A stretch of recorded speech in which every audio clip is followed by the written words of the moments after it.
രാഹുൽ ഗാന്ധിയുടെ election കമ്മീഷനെതിരായിട്ടുള്ള vote ചോരി പത്രസമ്മേളനം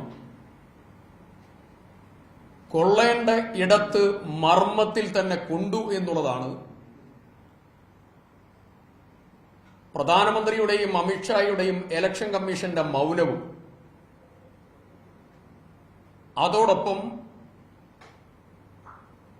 അവാസ്തവമായ BJP നേതാക്കന്മാരുടെ പ്രസ്താവനകളും തെളിയിക്കുന്നു.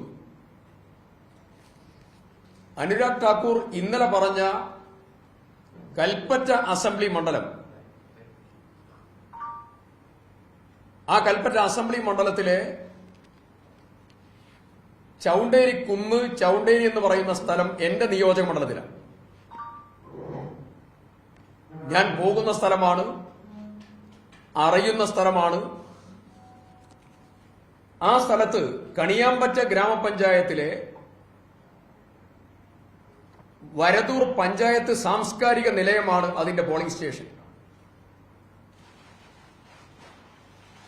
അവിടെയുള്ള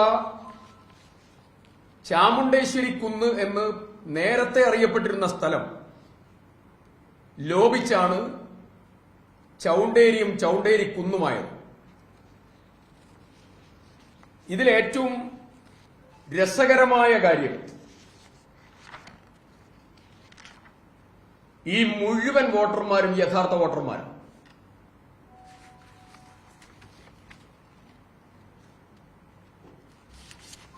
അനുരാഗ് ഠാക്കൂർ വ്യാജ വോട്ടർമാരാണെന്ന് പറഞ്ഞതായിരിക്കുന്ന ഈ വോട്ടർമാർ എന്റെ നിയോജകമണ്ഡലത്തിലെ യഥാർത്ഥ വോട്ടർമാരാണ്. ഒരു വ്യാജ വോട്ട് തെളിയിക്കാൻ ശ്രീ അനുരാഗ് ഠാക്കൂറിനെയും ബിജെപിയെയും ഞങ്ങൾ ഉത്തരവാദിത്വത്തോടുകൂടി പറഞ്ഞ കാര്യം ഏറ്റെടുക്കാൻ ഞങ്ങൾ വെല്ലുവിളിക്കും. ഞങ്ങൾക്ക് വയനാട്ടിൽ ജയിക്കാൻ, കേരളത്തിൽ ജയിക്കാൻ, രാജ്യത്ത് ജയിക്കാൻ ഭരണഘടനാ വിരുദ്ധവും നിയമപരമല്ലാത്തതുമായ മാർഗങ്ങൾ ഞങ്ങൾ സ്വീകരിക്കാറില്ല, ഇനി സ്വീകരിക്കുകയുമില്ല. അതിന്റെ ആവശ്യം ഞങ്ങൾക്ക് വയനാട്ടിലില്ല, കേരളത്തിലുമില്ല.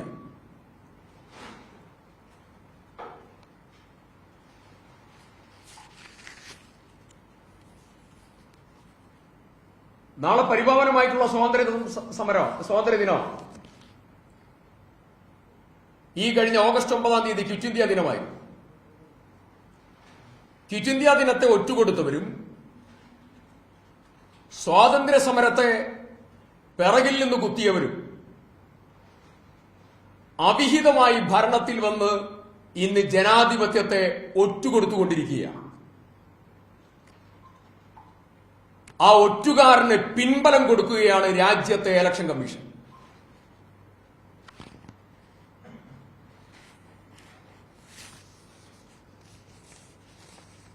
ഇതിൽ വ്യാജമായ ആരോപണം ഉന്നയിക്കാൻ മതാടിസ്ഥാനത്തിലുള്ളതായ സംസാരം കേന്ദ്രമന്ത്രി ഉപയോഗിച്ചത് ഹീനമായ നടപടിയായിപ്പോയി.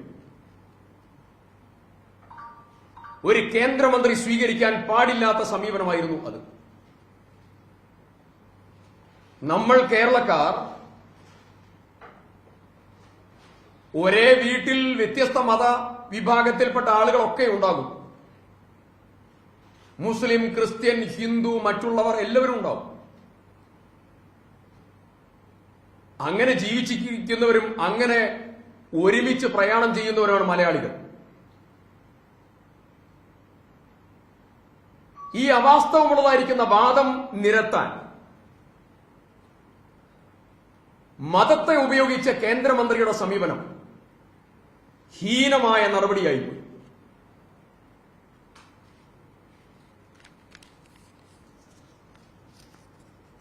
അവിടെ മാത്രമല്ല,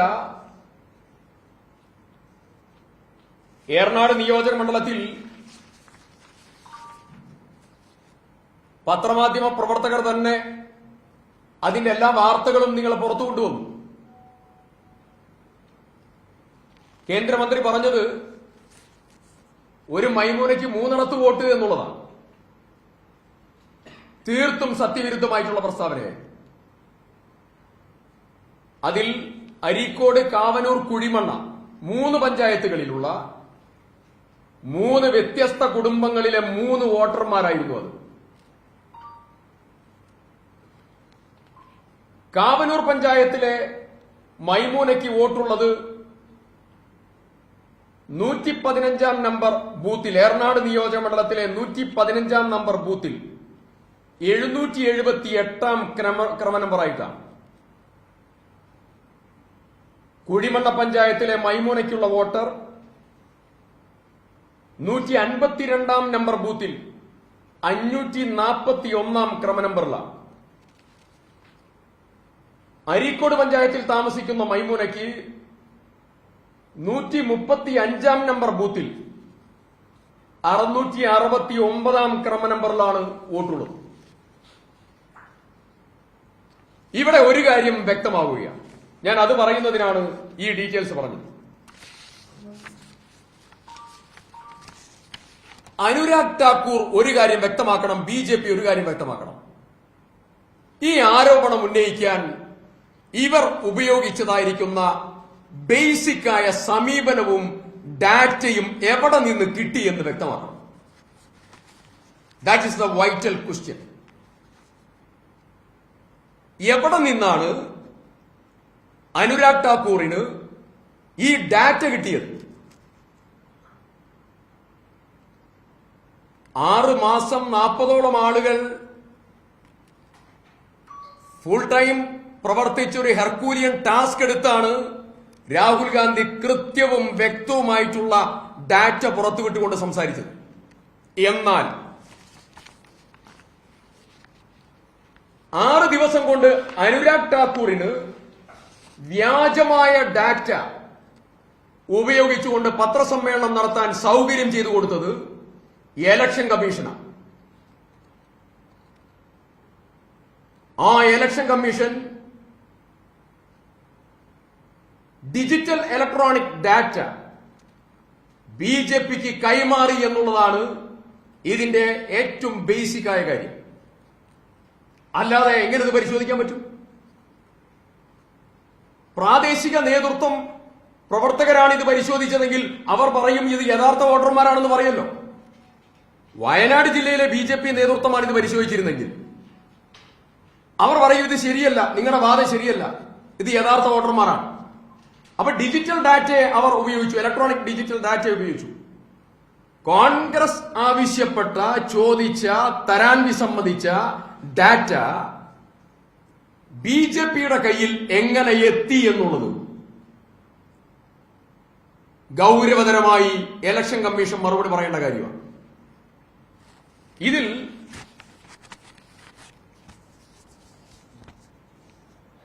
രാഹുൽ ഗാന്ധി പത്രസമ്മേളനം നടത്തിക്കൊണ്ടിരിക്കുമ്പോഴാണ്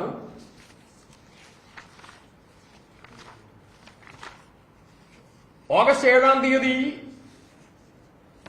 മഹാദേവപുരത്തെ ഇലക്ഷനുമായി ബന്ധപ്പെട്ടതായിരിക്കുന്ന ഡാറ്റ അനലൈസ് ചെയ്ത് പത്രസമ്മേളനം നടത്തുമ്പോൾ നേരെ കർണാടക ഇലക്ഷൻ കമ്മീഷന്റെ നോട്ടീസ് അയച്ചു. തീർത്തും വ്യാജവും അസത്യവുമായ ഒരു പത്രസമ്മേളനം അനുരാഗ് ഠാക്കൂർ നടത്തിയിട്ട് ഇലക്ഷൻ കമ്മീഷൻ ഇതുവരെ ഒരു നോട്ടീസ് അയച്ചിട്ടില്ല. എന്താണ് കാരണം?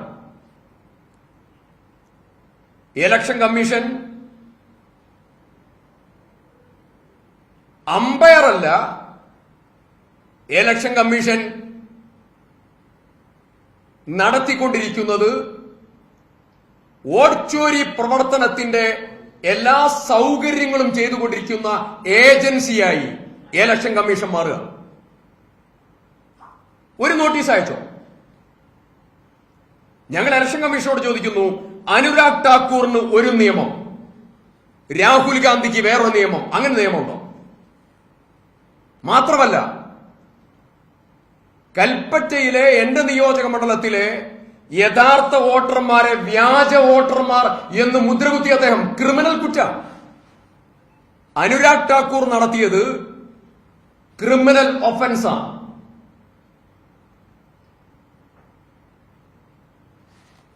BNS അനുസരിച്ച്, ഭാരതീയ ന്യായ സംഹിത അനുസരിച്ച് അദ്ദേഹത്തിനെതിരെ കേസെടുക്കാൻ ഇലക്ഷൻ കമ്മീഷൻ നിർദ്ദേശം കൊടുക്കണം. രാഹുൽ ഗാന്ധിയോട് വീണ്ടും തെളിവ് ഹാജരാക്കാൻ ഇലക്ഷൻ കമ്മീഷൻ പറഞ്ഞു. ഞങ്ങൾ ഒരു കാര്യം പറയാം,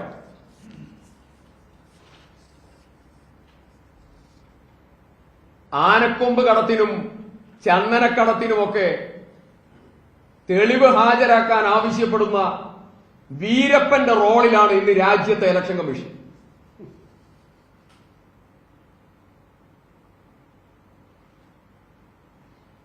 സ്വയം ഈ പ്രവർത്തനത്തിന് നേതൃത്വം കൊടുക്കുന്ന വീരപ്പൻ തെളിവെവിടെ എന്ന് ചോദിക്കുന്നത് പോലെയാണ് രാജ്യത്തെ ഇലക്ഷൻ കമ്മീഷൻ രാഹുൽ ഗാന്ധിയോട് തെളിവ് ഹാജരാക്കിയ രാഹുൽ ഗാന്ധിയോട് തെളിവ് മുഴുവൻ അവരുടെ കയ്യിലുണ്ട്. ഓൾറെഡി അവർ ഈ മാനിപ്പുലേഷന്റെ കേന്ദ്ര ബിന്ദുവായി അവർ നിൽക്കുകയാണ്. അവരുടെ തന്നെ ഡാറ്റയാണ് ഈ ഡാറ്റകളൊക്കെ. വയനാട്ടിലെ പ്രിയങ്ക ഗാന്ധിയുടെ ജയത്തെ, ആ തെരഞ്ഞെടുപ്പ് പ്രവർത്തനത്തെ മലീമസമാക്കാൻ എല്ലാ വൃത്തികേടുകളും BJP നോക്കിയിരുന്നു. കെട്ടിവെച്ച കാശടക്കം ബുദ്ധിമുട്ടായി. എന്നിട്ട് രാജ്യത്തെ ജനാധിപത്യത്തെ തകർക്കാൻ നടത്തുന്ന ശ്രമത്തെ പ്രതിരോധിക്കാൻ അവർ വയനാട്ടിലെ യഥാർത്ഥ വോട്ടർമാരുടെ മേലെ കരിവാരിത്തേക്കാനെടുത്ത ശ്രമം ഒരു കാരണവശാലും പൊറുക്കാനാവുന്ന പ്രവർത്തനമല്ല. ഇലക്ഷൻ കമ്മീഷൻ നിയമ നടപടി സ്വീകരിക്കാൻ തയ്യാറാകും.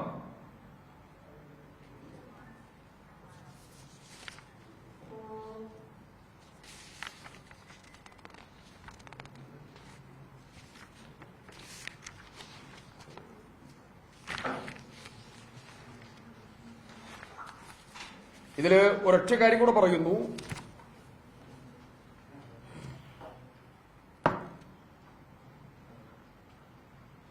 പ്രധാനമന്ത്രിയുടെയും ആഭ്യന്തരമന്ത്രിയുടെയും ഇലക്ഷൻ കമ്മീഷന്റെയും ഇത്ര ദിവസമായിട്ടും ഒരാഴ്ചയായിട്ടും ഈ വിഷയത്തിൽ ചോദിച്ച ചോദ്യങ്ങൾക്കൊന്നിനുപോലും മറുപടി പറയാതെ മൗനം പാലിച്ച് മുന്നോട്ട് പോകുന്നത് സംവാദാത്മക ജനാധിപത്യത്തിനേൽക്കുന്ന ആഘാതം മാത്രമല്ല, ഈ വിഷയത്തിൽ പരസ്പരം ഒത്തുചേർന്ന് ജനാധിപത്യത്തെ ഒറ്റുകൊടുത്തതിന്റെ ഒറ്റുകാരുടെ മൗനമാണ് ഇന്നിപ്പോ രാജ്യം കണ്ടുകൊണ്ടിരിക്കുന്നത്. തീർച്ചയായിട്ടും കേന്ദ്ര നേതൃത്വവുമായിട്ട് ആലോചിച്ചതിന് ശേഷം അനന്തര നടപടികൾ സ്വീകരിക്കും. കേന്ദ്ര നേതൃത്വവുമായിട്ട് ആലോചിച്ചതിന് ശേഷം യഥാർത്ഥ വോട്ടർമാരെയാണ് വ്യാജ വോട്ടർമാരെന്ന് മുദ്രകുത്തിയിരിക്കുന്നത്. ഏതാ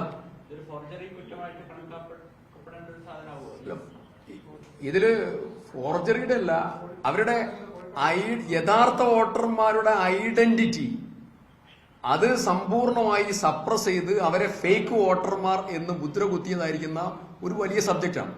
അതില് ഭാരതീയ ന്യായ സംഹിതയുടെ ചാപ്റ്റർ 9 അനുസരിച്ച് അനുരാഗ് ഠാക്കൂർ ഗുരുതരമായ തെറ്റ് ചെയ്തിരിക്കുന്നു.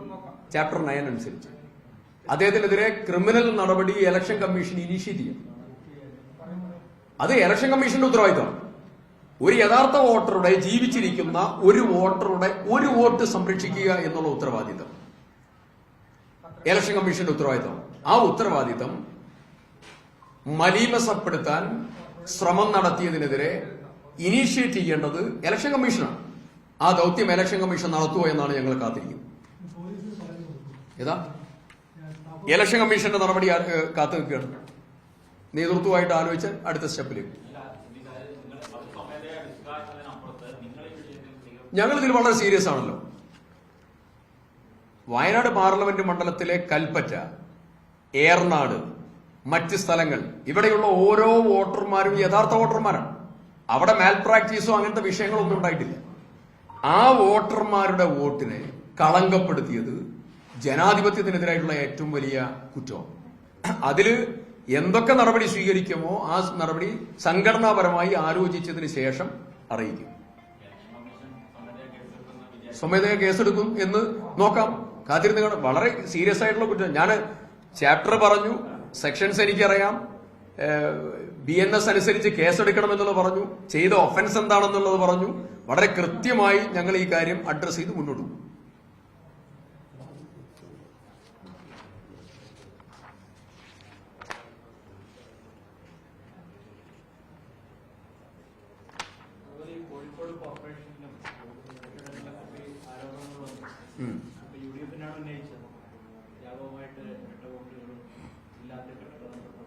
DC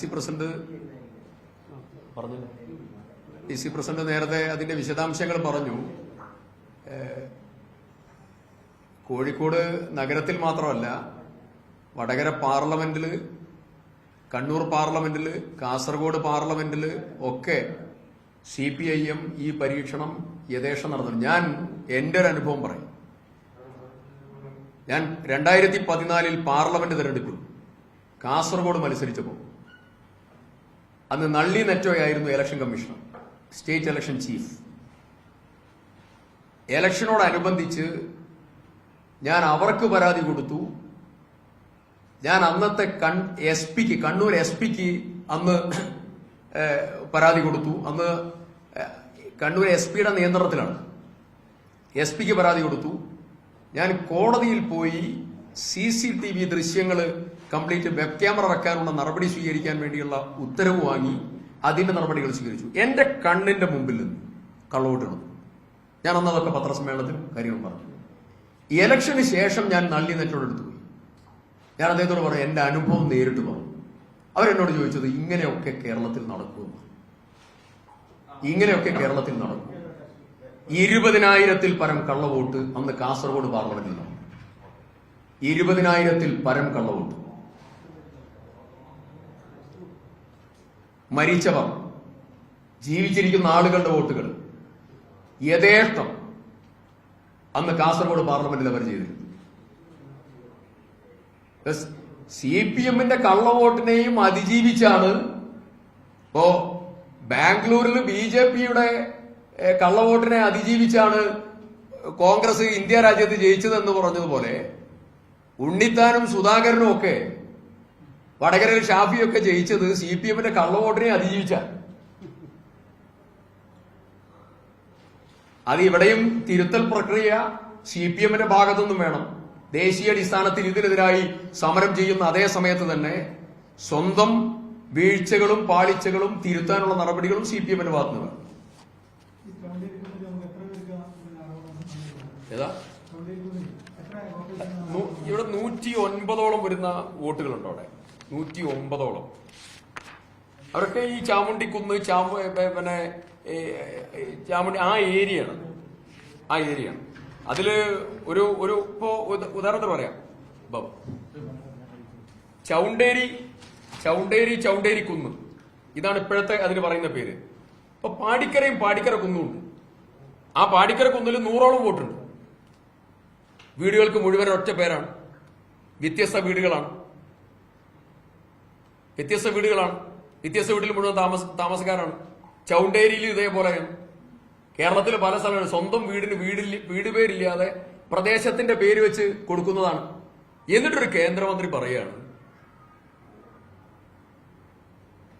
പിന്നെ 2 പേര് പറഞ്ഞിട്ട് മറിയക്കുട്ടിയും വള്ളിയമ്മയും ഉൾപ്പെടെ 2 മതത്തിന്റെ പേര്, ഇതൊക്കെ ഉൾപ്പെടുത്തി സംസാരിക്കുക.